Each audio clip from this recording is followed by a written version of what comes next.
31వ తేదీ మార్చి నెల 2026వ సంవత్సరం. ఈరోజు దేవుని వాగ్దానము. యెహోషువ 1వ అధ్యాయము 3వ వచనము.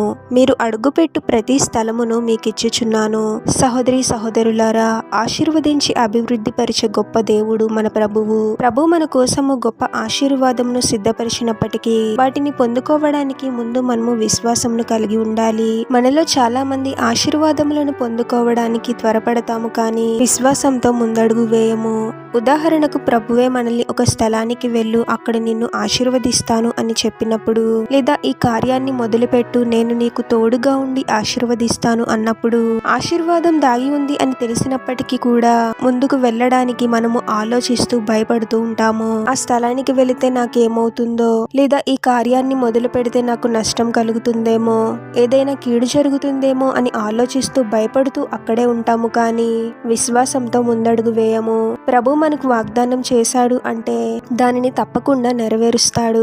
కార్యమును మొదలుపెట్టి ముగించే వరకు కూడా ప్రభువే మనకు తోడుగా ఉంటాడు అని గ్రహించాలి, కానీ భయపడుతూ అక్కడే ఉండిపోకూడదు. ప్రభుపై విశ్వాసంతో ముందడుగు వేసినప్పుడే మనము ఆశీర్వాదములను పొందుకోగలము. పరిస్థితులను గురించి ఆలోచిస్తూ భయపడకూడదు, కానీ ప్రభు మనకు చేసిన వాగ్దానమును బలంగా విశ్వసించి ముందడుగు వేయాలి. ప్రస్తుతం మనకు ఫలితం కనిపించినా కనిపించకపోయినా తగిన సమయంలో ప్రభు ద్వారా మనమే గొప్ప ప్రతిఫలాన్ని పొందుకుంటాము. ప్రార్థన. పరిశుద్ధుడవగు ప్రభువా, మీ పరిశుద్ధమైన నామమునకు తరతరములు యుగయుగములు మహిమ కలుగునుగాక. మరొక నూతన దినంలోనికి మమ్మల్ని క్షేమంగా ప్రవేశింపచేసిన దేవా, మీకే స్తోత్రం తండ్రి.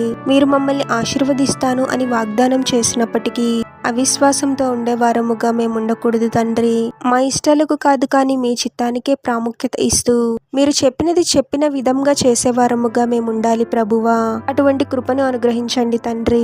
పరిస్థితులను చూసి భయపడి ఆగిపోయేవారముగా కాకుండా, ఎంత కఠినమైన పరిస్థితులు ఉన్నా మీరు చేసిన వాగ్దానమును హృదయపూర్వకముగా విశ్వసించి ముందడుగు వేసేవారముగా మమ్మల్ని దీవించమని, ఈ ప్రార్థనలో ఏకీభవిస్తున్న ప్రతి ఒక్కరిని పేరు పేరున దీవించి ఆశీర్వదించి అభిషేకించమని, వారు చేసే ప్రతి పనిలో మీరే వారికి తోడుగా ఉండి వారిని అన్ని కీడుల నుండి అపాయముల నుండి మీరే వారిని రక్షించమని ఈ మా మనవులన్నీ యేసుక్రీస్తు వారి పరిశుద్ధ నామంలో అడిగి వేడుకొనుచున్నాము తండ్రి. ఆమేన్.